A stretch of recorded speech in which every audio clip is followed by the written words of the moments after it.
Hello, students. Today we are going to see this topic which is known as expression. So, last class we have seen the formatting outputs. Okay, so we have seen precision, set precision, set fill. And we have also seen the set w, set width. So all these things is the predefined functions that are available in the C++ language so that you can format your output like this. Okay, so it will be very neat and clean when you display output in the screen. So moving on today's class.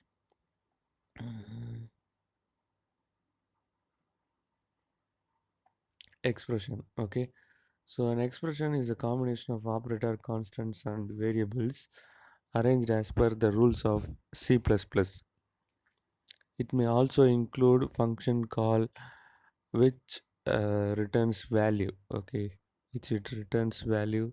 Function will be learned in the upcoming chapters. Okay, so this paragraph means that an expression is an equation. Okay, so any equation, any mathematical equation that solves a problem. Okay, so you are writing a program in such way that you should get name of the two person, and it adds the name of the two person in a particular string.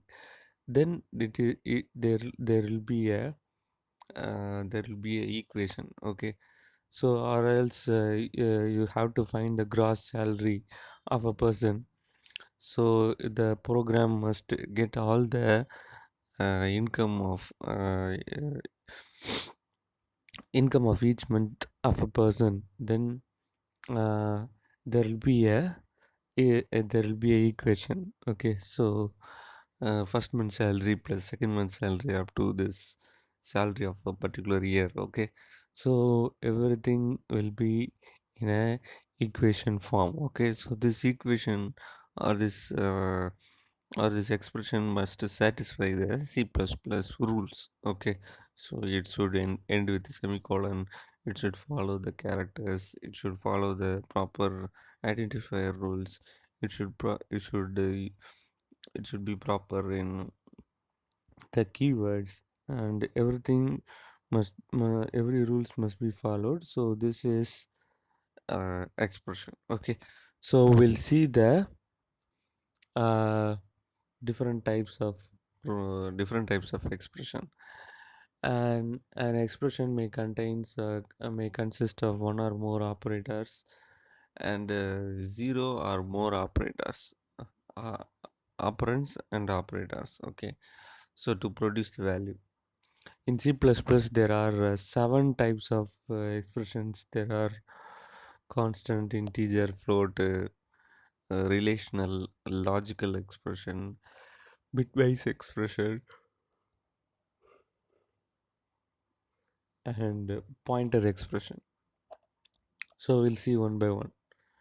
So constant expression means the constant expression consists of only constant value. Okay, so this constant value does not change throughout the program.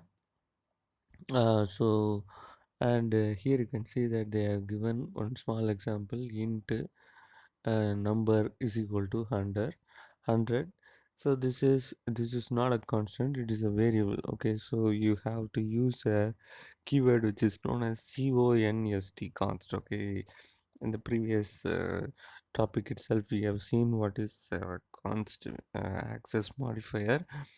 So you cannot able to edit it. Okay, so once we have declared, or once we have defined a variable as a constant, then you cannot able to change it.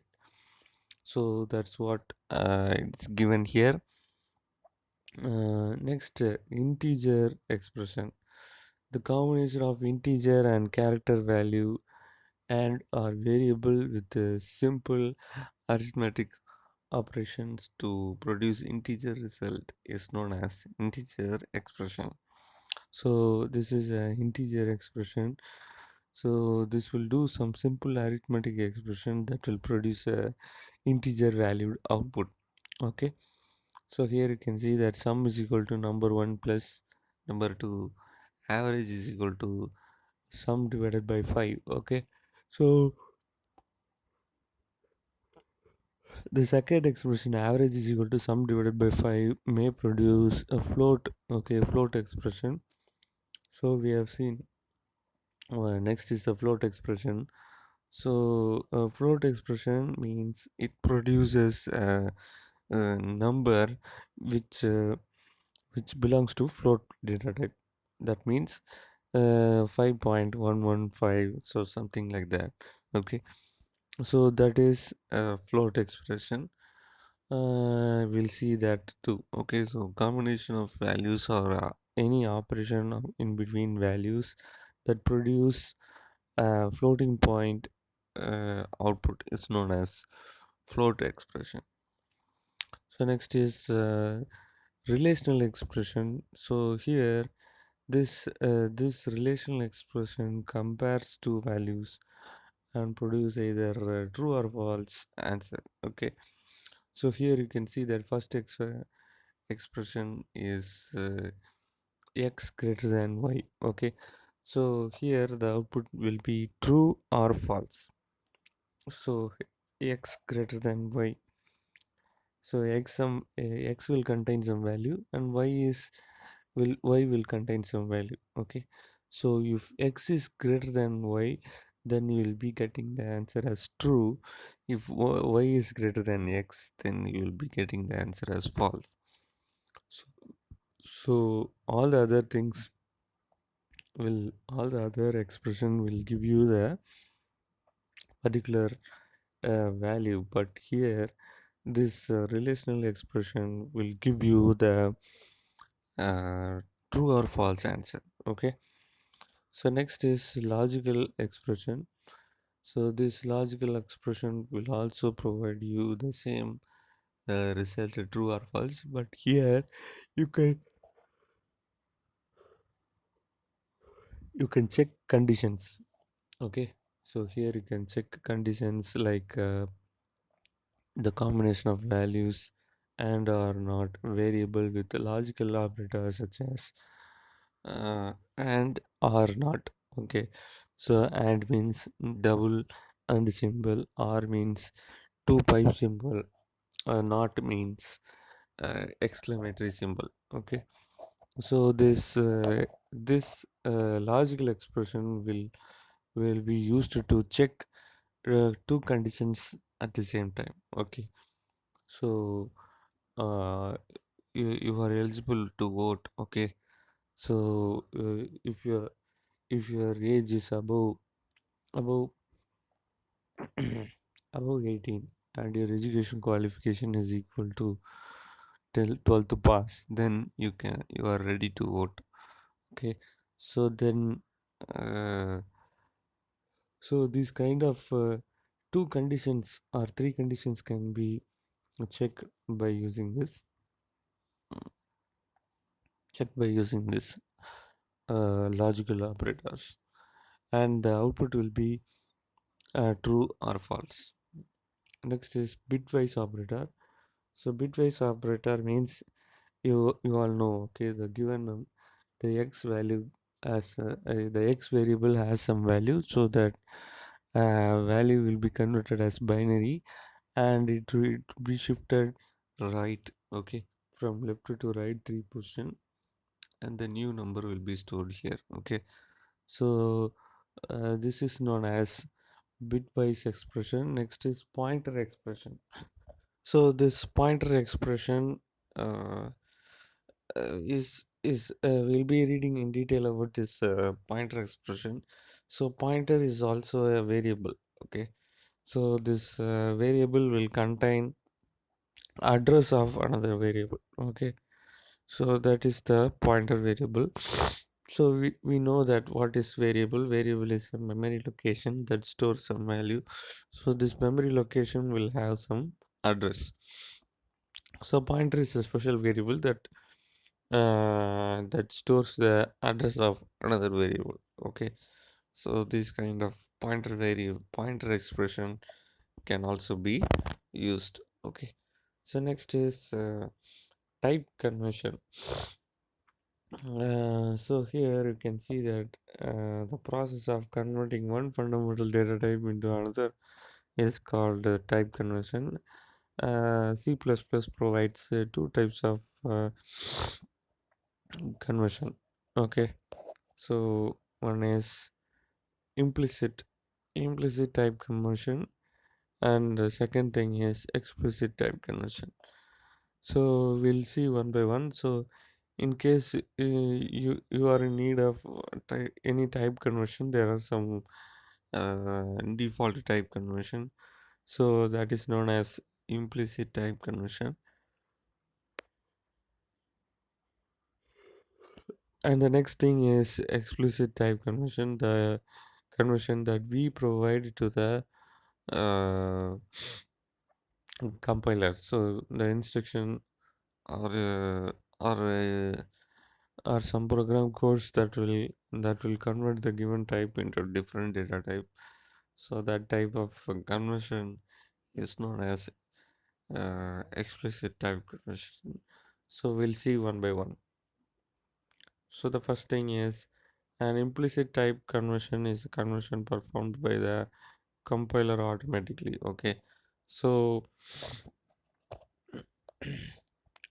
implicit type conversion is also known as automatic conversion. Okay, so this type of conversion will be done by the compiler on its own. Okay, on its own. So no instruction shall be given to this compiler. Okay, so this type of conversion is applied usually wherever different data types are intermixed in an expression. If the type of the operands differ, uh, then the compiler converts one of them to match with the other using the rules of smaller type is converted to wider type, which is called as type promotion. Okay, so what this paragraph is trying to tell us is, so when you are creating some expression with different data types, so when you are trying to create an expression with variables which belongs to different data types, then mm, then you have to then the compiler automatically converts that different type of data types into one single data type. So that data type is known as type promotion. Okay, so we'll see an example here. So here you can see that uh, a small program has been created. So int a is equal to 6. So a is an integer variable that contains value 6, and a float b is equal to 3.14. Okay, so b is a float variable that contains the value 3.14. Now C out is equal to a plus b. So here an operation is done by using operator a plus b. Okay, so what happens when this expression or this the above code is executed? In the above code, operator a is an integer type, and b is a float type. During the expression of the program, it is converted into float because because a float is wider than int. Hence, the output of above program is 9.11. Okay, so sorry, 9.14.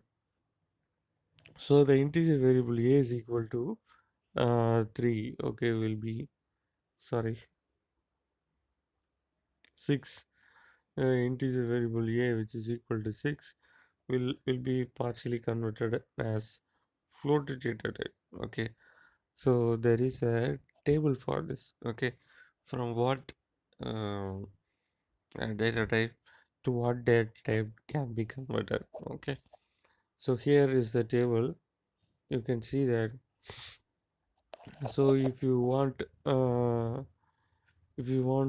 character to create a to be changed as LHO means left hand side operator, to change it as right hand side operator, then the intersection of both the things cha- uh, will be used here. Okay, so we'll take an integer data type. Okay, so this integer data type must be changed as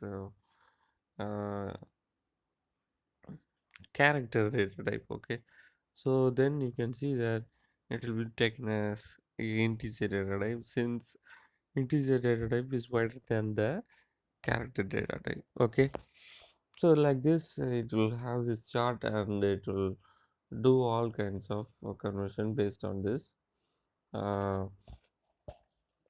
on this table. Okay, so here they have given the full form for RHO and LHO. RHO means right hand operand, and LHO means left hand operand. So these are all the expression for this kind of conversion is known as implicit conversion. So the next thing is explicit conversion. So C++ allows the explicit conversion of variables or expression from one data type to another data type, another specified data type by the programmer. So this is called typecasting. So this typecasting is an important 2 mark. So they'll be asking you what is meant by typecasting. The conversion of one data type to another data type, which is specified by the programmer, is known as um, type conversion. So there is a syntax for it. So type name and expression. Okay, so the data type name with the expression is the syntax for this kind of conversion. So when type name is a valid where type name is a valid C++ data type to which the conversion is to be performed. Okay, so type name may be any data type, integer, float, double, long, short, any data type. Okay, so this any type data type can be converted from one data type to another data type. So let's see an example here. So the same example is used here. So float where f uh, is equal to 78.685. Okay, so this is a float variable, so that contains a float value which is known as 78.685. Now as when you are trying to print that varf variable, varf variable, so they are converting it as an integer. Okay, so converting it as an integer. So let's see what happens here. Okay, so in the above program, variable varf is declared as float. um, Variable is declared as float with an initial value 78.685. The value of varf is explicitly converted to integer type in integer type in cout statement. So thus the final output will be 78. Okay, so when you are trying to change this float variable into integer data type, then it is rounding.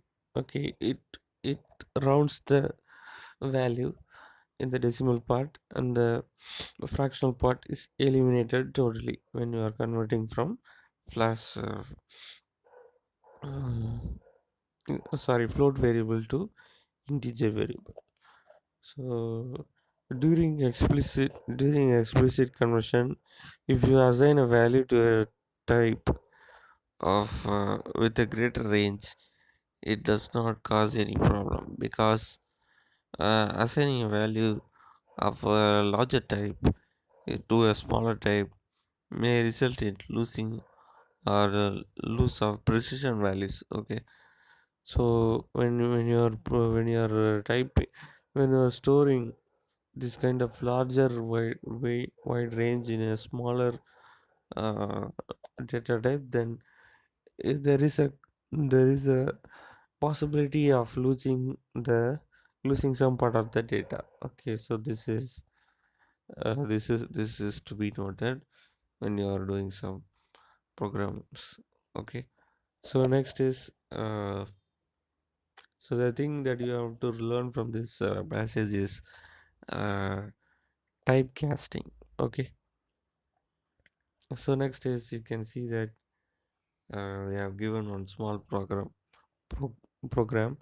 So double varf is equal to 178.252 double 5685. So this is a very long, very precise uh, fraction value. So in the next step, they are trying to convert it as float. Okay, so this is done by explicit function, or sorry, explicit conversion. So you can see that it provides you very less number of precise values, which is 168.253. Okay, 253. It is converting all the other fractional part as a three-digit number, and provides you the output here. Okay, so now the same float variable, sorry, double variable is converted as integer data type in the next statement, and you can see that the output is 178. So the total uh, uh, the fractional part of the double variable is now been eliminated. Okay, so this is the ending of ninth chapter. So if you are having time, you can just try these kinds of program in your mobile also. So there are particular apps that are used to create C++ program. CPP Droid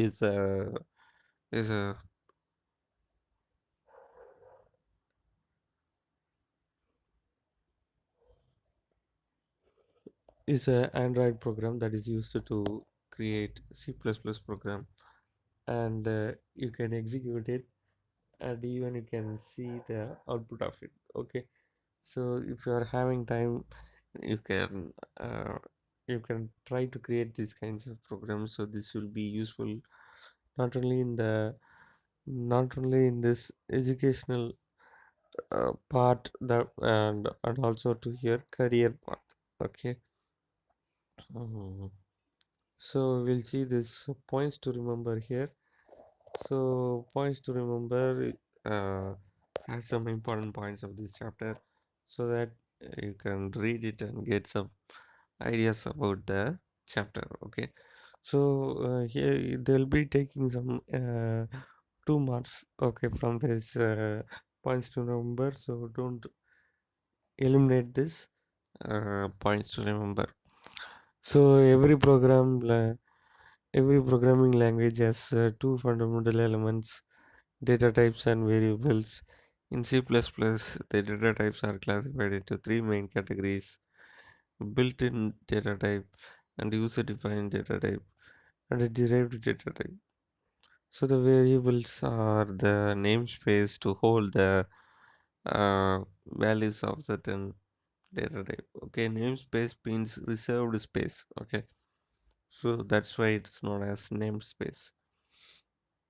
There are five fundamental data types in C++: character, integer, float, double, and void. Okay, so void means it's a keyword that is not a data type. So it is it stores null value. Okay, so it returns null value, or the value of void is always be null.